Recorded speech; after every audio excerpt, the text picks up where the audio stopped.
오늘의 사연 시작하겠습니다. 안녕하세요. 제가 예전에 일하면서 있던 일을 한번 해보려고 합니다.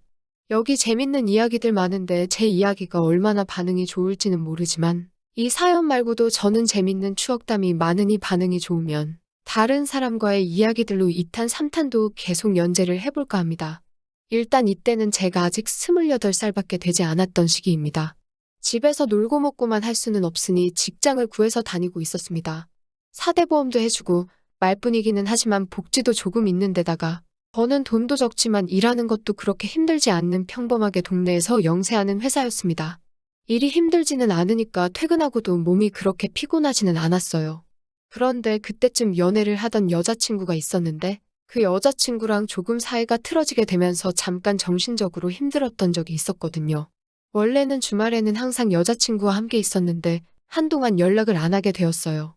주말에 집에만 있으니 괜히 안 좋은 생각만 자꾸 들고 그럴 바에 차라리 돈이나 더 벌자 싶어서 주말에만 할 수 있는 아르바이트를 구해서 시작하게 되었습니다. 주말에만 반짝하고 마는 거라서 사실 일자리가 구하는 게 쉬운 편은 아니었어요. 그러다 운이 좋게 집 근처에 있는 호프집에 취직하게 되었습니다. 그 당시 시급치고도 굉장히 짠 편이라서 조금 실망했는데 그래도 일을 할 수 있게 된 게 어디인가 싶어서 감지덕지했네요. 아무튼 여기 이후로 다른 곳에서도 아르바이트를 했는데 여기 말고도 다른 아르바이터에서 있었던 사연들이 많습니다. 이건 나중에 반응 봐서 더 보내드리던가 할게요. 아무튼 제가 식당에서 서빙 경력이 있다 보니 호프집에서 일하는 게 그렇게 어렵지는 않았습니다. 시급이 낮은 편이었지만 이 일터가 좋았던 게 첫째로는 제가 원하는 날에 일을 할 수 있는 게 좋았고 두 번째로는 아르바이트 면접 볼 때 여사장님이 엄청 예뻤기 때문입니다. 그런데 여사장님이 예쁜 거 말고 또 다른 이유가 하나 더 생겼는데 세 번째 이유가 첫 출근하고 나서 만난 아르바이트생 중 한 명이 또 엄청나게 예뻤어요. 여사장님은 딱 호프집 운영하는 젊은 아줌마 느낌이 났습니다. 나이가 기껏해야 40대 초중반 정도로밖에 보이지 않았는데 아줌마 특유의 억척스러운 느낌이 아니었어요. 또 그때 당시에 마침 몸짱이 유행했고 그 여사장님 또래의 아줌마가 운동으로 아주 대박을 냈던 적이 있어서 여사장님도 그 유행에 휩쓸렸는지 전반적으로 건강해 보였고 여기저기 관리에 정말 공을 들였다는 느낌이 났습니다. 그리고 같이 일했다는 그 종업원은 딱 그 당시 제 나이 또래이거나 저보다 조금 어려 보였어요. 기껏해야 제 여자친구 나이 정도 돼 보이는데 제 여자친구랑 비교했을 때는 이 친구는 잡지 모델을 해도 되겠다 싶을 정도로 제가 키가 작은 편이 아닌데도 제 옆에 서 있으면 여자인데도 꽤 크다는 느낌을 받았습니다. 여사장님도 키가 작은 편이 아니었는데 이 친구는 진짜로 모델을 해도 되겠다 싶을 정도로 팔다리가 쭉쭉 뻗어 있었어요. 그런데 또 얼굴은 조망만해서 호프집 어두운 조명에 그녀가 생맥주 캔을 양손에 3개씩 들고 테이블을 지나갈 때면 일제히 가게 안에서 술 먹던 남자들도 다 그녀가 지나가는 자리에 시선을 빼앗길 정도였습니다. 그만큼 그녀의 미모는 독보적이었고 제 생각에는 분명히 이 가게 안에 그녀의 미모 때문에 단골이 된 사람이 있을 거라는 생각이 들 정도였습니다. 여사장님도 미모 면에서는 남들한테 지지 않았어요. 단지 딱 하나, 그녀가 아무래도 나이가 있다 보니 젊은 손님들이 대부분이었던 호프에는 분명히 호불호가 갈렸을 거라고 생각합니다. 같이 일하는 제 또래의 그녀가 정말 연예인을 해도 되겠다 싶을 정도로 예쁘기는 했는데 저는 솔직히 개인적으로 여사장님이 더 마음에 들었습니다. 특히 손님 관리한다고 손님이 계산할 때 여사장님이 씩 웃으면서 감사합니다. 또 오세요. 이 한마디를 할 때가 있는데 그 목소리에 묻어있는 연륜과 사람을 홀리게 만드는 그 눈웃음이 보통이 아니었습니다. 딱 봐도 이제 막 22셋 돼 보이는 녀석들은 술 마실 때 보통 엄청 시끄럽게 놀거든요. 젊음이 무기다 보니 아무래도 그때는 무례한 게 멋지다고 생각할 나이잖아요. 그래서 여직원이 서빙할 때는 전화번호를 달래니 어쩌니 하면서 지들끼리 킥킥대고 찝쩍거리는데 막상 계산할 때 돼서 여사장님이 눈웃음 치면서 한쪽 뺨으로 싹 웃으면 아까까지만 해도 이 호프집이 자기 거인 것 마냥 시끄럽게 떠들던 녀석들이 여사장님 눈도 못 마주치고 바닥만 보면서 또 올게요 하고 여사장님 특유의 기로 그 어린 녀석들을 눌러버리는데 그거야말로 연륜에서 나오는 미가 아닌가 생각이 들었어요. 저 또한 그 표정에 매료된 사람 중에 하나로서 특히 누군가 계산하러 나갈 때는 하던 일을 멈추고 여사장님이 응대하는 그 모습을 보려고 고개를 돌리고 그쪽만 바라보고 있었거든요. 어쨌든 몇 주 일하다 보니 주방 이모들하고도 친해지고 일하는 사람들과 전반적으로 친해지게 되었습니다. 저는 월요일에는 나가는 회사가 있기 때문에 토요일 저녁 5시부터 12시까지 일요일도 같은 시간 근무하는 걸로 되어 있었어요.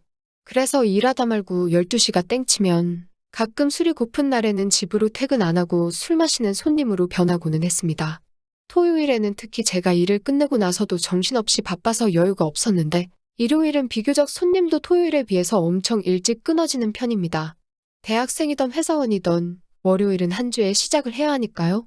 그래서 사실 저도 토요일에 일 끝내고 한잔하고 퇴근하는 걸 선호했는데 가게가 바쁘니 눈치가 보였어요.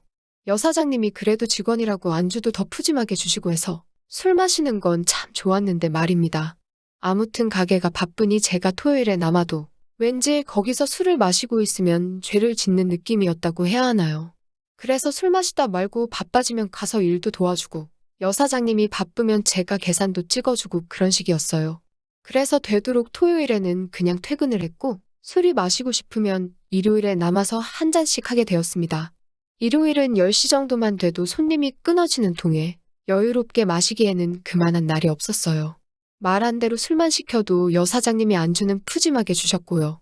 그런데 하루는 일요일 저녁 9시가 되었는데 손님이 완전히 끊겨버린 거예요. 더 있어봤자 인건비만 나갈 테니 눈치가 보여서 사장님한테는 먼저 퇴근한다 말하고 매상도 올려줄 겸 저도 술이 땡겼기에 곧바로 테이블에 앉아 술을 시켰어요. 그런데 여사장님도 더 손님도 안 올 것 같으니 그냥 가게 문을 닫아버리고 우리끼리 술이나 마시자는 겁니다. 주방 이모님들은 가게 문 닫는다니 저희 먹을 안주만 끝내주고 곧바로 퇴근해버렸어요. 그러니까 왼쪽에는 여사장님, 오른쪽에는 같이 알바하는 그녀. 그렇게 두 명의 끝내주는 미녀들을 양옆에 끼고 술을 마시게 되었습니다.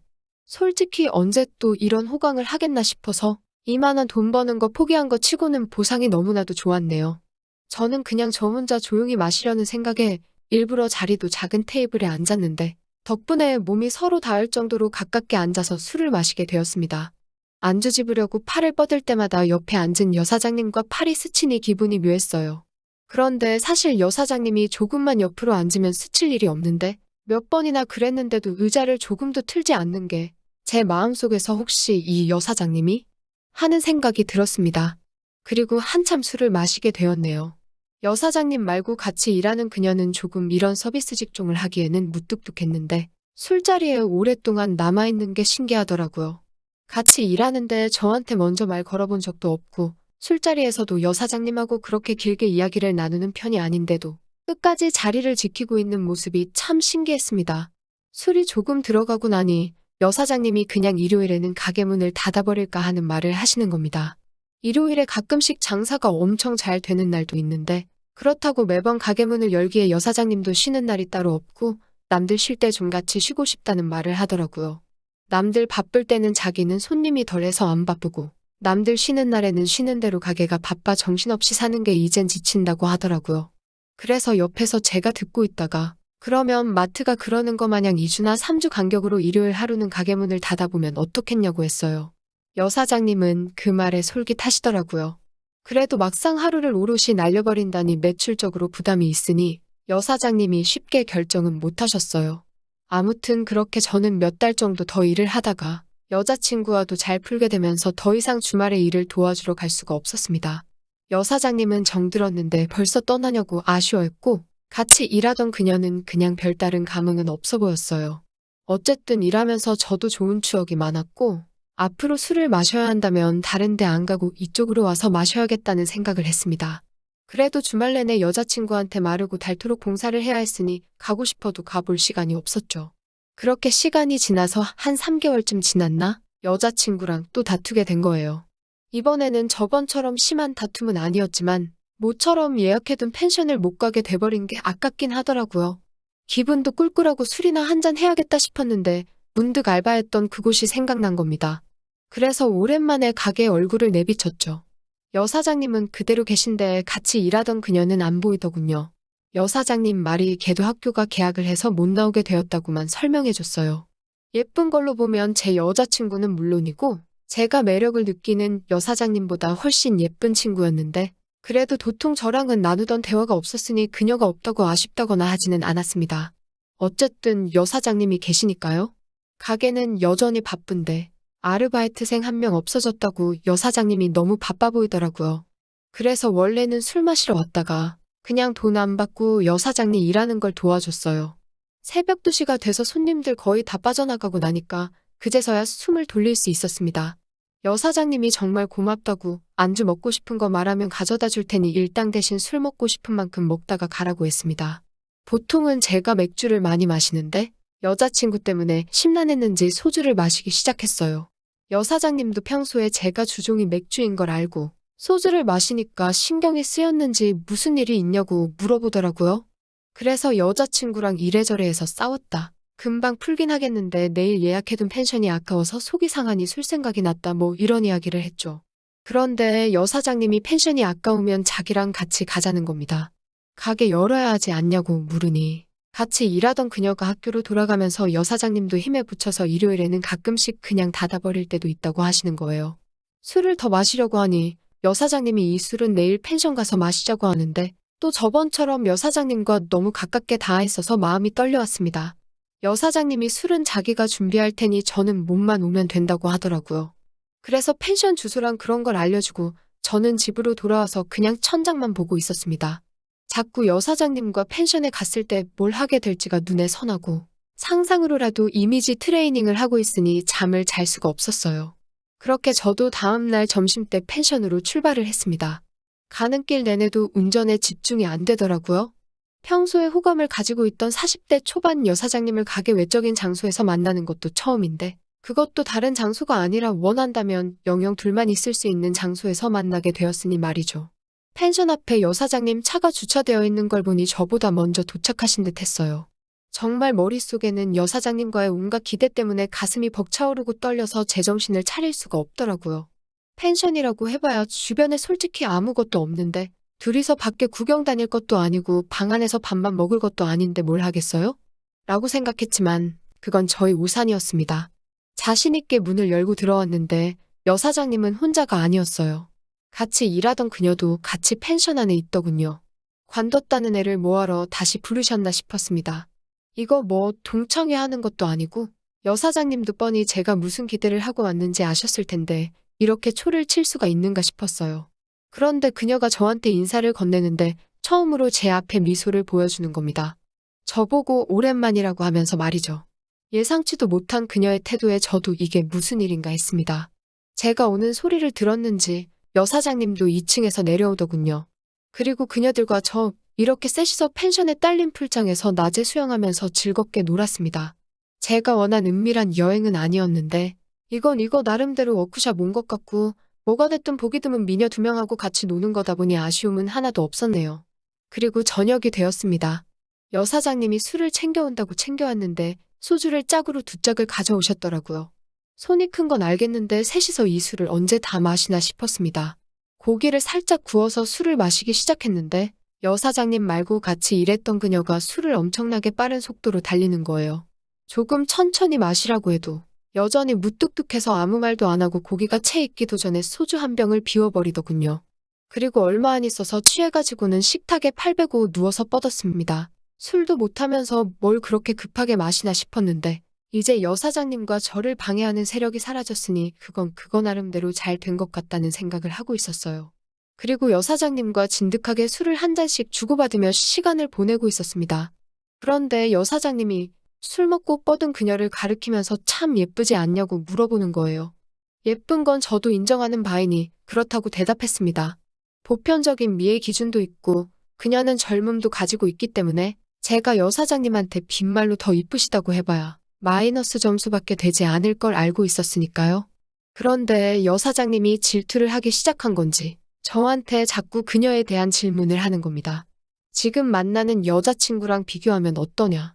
조금 무뚝뚝하긴 하지만 마음 하나만큼은 착한 애다 등등 그녀에 대한 칭찬도 아끼지 않으면서요. 그때까지 솔직히 여사장님이 나한테 왜 이러나 싶었습니다. 그런데 결국에는 원하는 질문을 딱 꺼내시더군요. 여사장님은 그녀를 어떻게 생각하냐고 물어왔어요. 여자는 질투의 동물이라더니 자기가 데려와 놓고서는 질투를 하고 있는 게 참 어이가 없었습니다. 저는 이게 기회다라고 생각하고 여사장님한테 바로 대답을 했습니다. 그녀를 한 트럭을 가져다 줘도 내 눈에는 여사장님이 제일 아름답다고요. 그러니 여사장님이 엄청나게 당황을 하는 겁니다. 그러고서는 저를 저만치 데리고 가서는 그 말이 진심이냐고 물어보더군요. 내가 거짓말을 할 이유가 뭐가 있겠냐고. 일 처음 시작했을 때부터 여사장님한테 관심이 있었다는 이야기까지 했어요. 술 조금 들어갔다고. 펜션이라 그런지 평소에는 꺼내지도 못했을 멘트들이 술술 나오더라고요. 여사장님은 곤란하다는 표정을 지으면서 마음은 고맙지만 그 말은 그녀 앞에서는 하지 말라고 하면서 저에게 비밀을 말해줬습니다. 저도 엄청 놀랐어요. 그냥 저와 같은 아르바이트생이라고 생각했던 그녀는 알고 보니 여사장님의 딸이었습니다. 여사장님이 워낙 결혼을 일찍 하는 바람에 딸하고 나이 차이가 많이 나지 않았던 거고, 그동안 그녀는 그냥 엄마가 하는 가게를 도와주러 온 딸내미였을 뿐이고 저는 그 사실을 몰랐던 거죠. 그도 그럴게 말해주는 사람이 아무도 없으니 그걸 제가 어떻게 알았겠어요. 그리고 더 충격적인 건 그녀가 저를 좋아한다고 하는 말이었어요. 원래도 제가 그만두고 나서 그녀가 상심을 많이 했다고. 방학이 끝나서 일을 쉬는 건 맞지만 제가 있었으면 주말만이라도 계속 나왔을 거라고 하는 겁니다. 자기 딸한테 상처 주지 말라고 하는 말이었어요. 그런데 저는 이미 여사장님한테 마음을 고백해버린 상황인데 그걸 어떻게 말릴 수 있었겠어요. 여사장님도 술기운이 올라서 그런지 자기 딸 눈치를 살피며 저에게 다가왔습니다. 그녀는 이미 술 때문에 한동안 깨지 않을 것처럼 보였고 그녀가 깨지는 않을까? 조심조심 여사장님과 저는 근처 소파로 가서 둘만의 시간을 보냈습니다.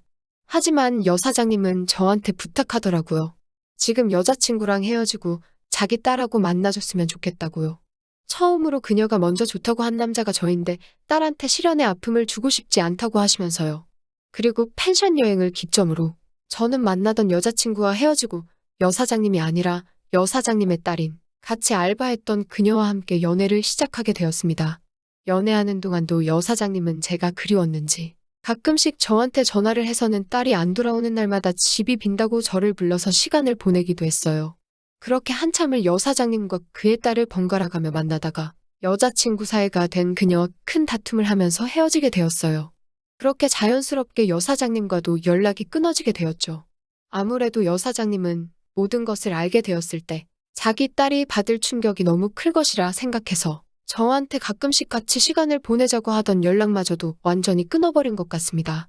그 뒤로 저도 직장이 바뀌면서 자취하던 지역이 달라져 그 가게에 한 번도 가본 적이 없어요. 갑자기 사연 쓰면서 궁금해져서 인터넷에 지도로 검색을 해봤는데 그 호프집은 사라지고 없더군요. 가끔씩 그 두 사람이 뭐하고 사는지 궁금합니다. 이번 사연은 이걸로 끝이고요. 반응 좋으면 이 두 사람 이야기 말고도 다른 일이 엄청 많았는데 그중에 엄선하고 엄선해서 가장 재미있는 이야기로 다시 찾아뵙도록 하겠습니다. 끝까지 들어주셔서 감사합니다. 또 찾아주셔서 감사합니다. 매일 새롭고 흥미로운 사연으로 찾아뵙겠습니다. 구독과 좋아요 잊지 마시고 다음 사연으로 다시 찾아뵙겠습니다. 감사합니다.